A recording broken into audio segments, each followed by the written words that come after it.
Hey guys, welcome back to another video. Today we're going to look at how to reprofile a scissor.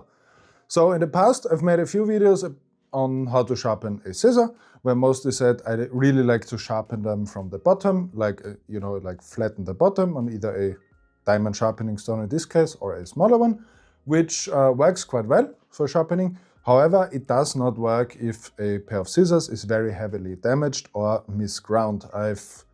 In recent weeks, I had a few scissors come to me that were badly misground and they needed an entire rework, and that's what we are going to be doing today. So as you can see, this scissor is very heavily damaged with some deeper nicks right here and right here. Totally not done by me, just for this video, and we're going to fix them. Now, the easy way would be to use a belt grinder. Any sort of belt grinder you have will work, because in this case, because we need to remove so much material and flattening out the bottom will remove all of the hollow grind. We are going to resharpen it later then, but this will work. However, most scissors, especially older ones, you cannot actually take apart. As you can see, this looks like it because it's got a screw there, but if you look at the backside, it's riveted. A lot of newer tailoring scissors or barber scissors will have some sort of way to make sure that this doesn't open and you can take them apart, but a lot of older scissors don't. They are riveted shut. And so the best way I found is to use some good hand tools, like this DMT hand sharpener here, a very coarse diamond sharpener. This is a fresh one, so it's very, very aggressive, and this will spare some time in doing this. So to test if your scissor is actually working again, I like to use a kitchen roll. As you can see, even with the damage that we have, some normal advertisement paper, we can still cut it. But on the kitchen roll, you will quickly notice any sort of damage. So you can see it does work, but on the bottom where the damage is, it does not actually cut it. It just cuts it on the top. So the kitchen roll is a really nice testing tool to make sure that you have actually done it right. What we now need to do is start with the sharpening. If you have a vise, then obviously that's the perfect solution. That makes sharpening a whole lot easier. You can, do the technique of holding it at the edge of a table. That also works in a pinch, but a vise is really recommended here. So once it's secured in a vise, and make sure you secure it in such a way where this cannot cut your finger off while sharpening, because on high quality scissors, they are super sharp, they are actually quite dangerous. You just want to follow the bevel, as I said before, and you want to do this in a very even way. You don't want to just sharpen the part where the damage is, because that way you will just create a little gouge here and it will completely ruin the geometry, and this is much harder to repair than a little nick. So have everything nice and secured. Dunk it in some water and then just follow the angle that is ground into the scissor evenly across the whole length of the blade.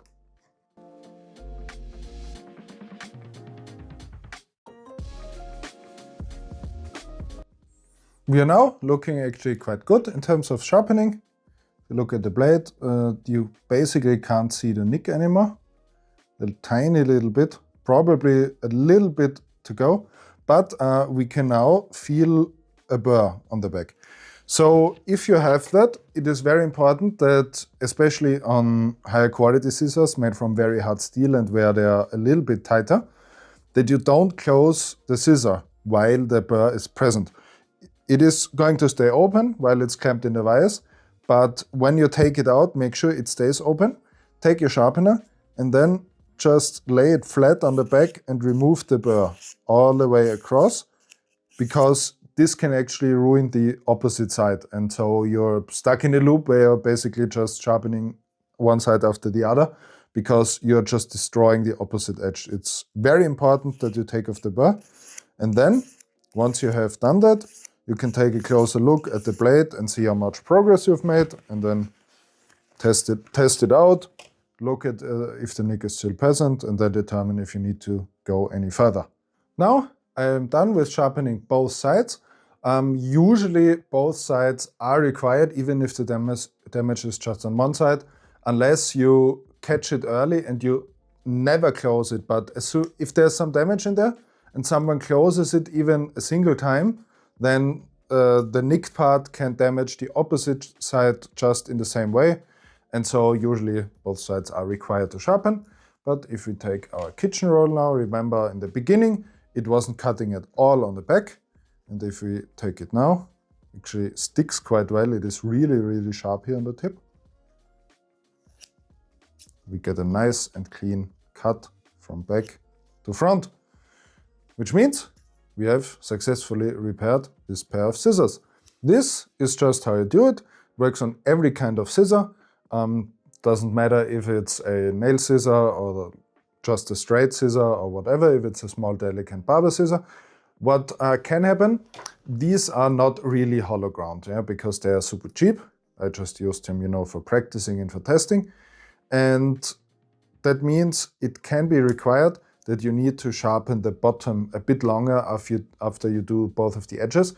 Because if you have a hollow grind and you remove the material, imagine you're, you know, sharpening into this little valley that you have. And so it's better to make a little bit of a flat spot on the top, which the sharpener will give you. And so that's basically how you should be able to repair all kinds of scissors.